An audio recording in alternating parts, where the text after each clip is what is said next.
Hey guys, so Nintendo just started releasing information for Fresh Season, and among that is this poster here. This poster actually shows off way more than I saw at first glance, so let's dig into all of it. Starting with the most obvious thing, front and center we have the Kraken. It's back. A new returning special in Splatoon 3. This thing was a fan favorite in Splatoon 1, so I'm glad to see it's back, even if it seems to be a little bit reworked. In the top left, we see some new gear. Not much to say about it. I did think this was a new hairstyle at first, but no, sadly it's not. Below that though, we see our two new stages for the season. Manta Maria, returning from Splatoon 2, as well as the Desert Ruin stage that was first shown in the Splatoon 3 Direct. Manta Maria was actually one of my favorite stages in Splatoon 2, so I'm really happy to see it coming back. Although I don't think that's a really popular opinion. Below that is some more new gear, and to the right we get a sneak peek of the new catalog. There's not really much to say about it though. They kinda just included it here to just remind us, hey, we're getting a new catalog this season. Below the new catalog though, we see some new table turf cards. We can see one for Fred Crumbs, so that basically tells us we're going to be getting new cards for all the new and returning characters in the Inkopolis DLC, which is good to see. To the right of that we have this weird gumball machine looking thing. I honestly thought this was just a locker item or something at first, and I didn't pay much attention to it, but looking at how this thing is positioned on the poster, it's clearly way more important than that.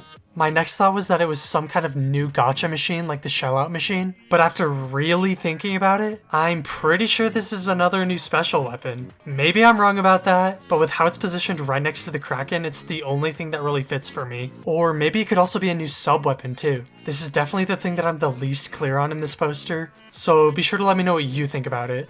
Moving on, below that we see some new weapons, or more specifically new weapon kits. I'll go ahead and mention them all now so we don't have to keep stopping for them. The weapons we see that are going to be getting new kits are Jet Squelcher, 96 Gal, whose new kit is confirmed to be Splash Wall and Kraken, Rapid Blaster, Splat Charger and Splatterscope, Clash Blaster, Sploosh-O-Matic and Splash-O-Matic, and Zap. If this thing has Tentamissiles again, it's game over. L3 Nozzle Nose, Splat Roller, whose new kit is confirmed to be Beacon and Kraken, and Tri-Slosher.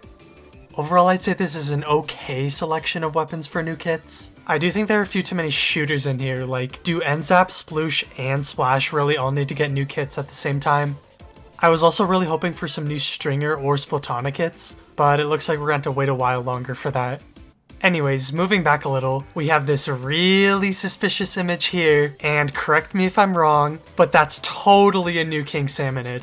His face kind of reminds me of a Goldie, but the body doesn't really match up with that at all. He almost looks kind of dragon-like, with like fire coming out of his mouth. That would be a really cool attack. But honestly, I'm having a really hard time making out what exactly he could be, so please let me know in the comments if you have any theories about him at all.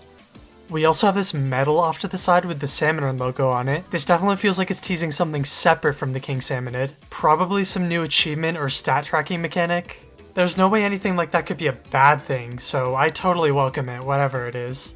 Moving on, above that we see a jukebox. Now this is something that was actually discovered by data miners a while ago, but I'm so happy to finally be getting it now. Seems like it'll just let you pick whatever song you want while you wait in the lobby. I hope the Salmon lobby gets one of these too. Don't you cheap out on me, Mr. Grizz.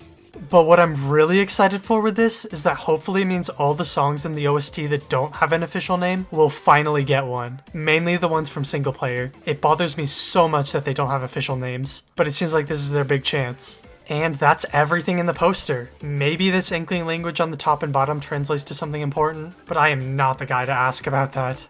I was originally just going to make a community post about this poster, but like I said, there really is a ton of stuff in here. In fact, there was so much stuff in here that I'm actually predicting that we aren't going to get a trailer for the season, just because this already tells us so much. But please comment down below and let me know what you think about all this. Also, please hit subscribe. We are so close to 1,000 subscribers. And yeah, alright, see you later everyone.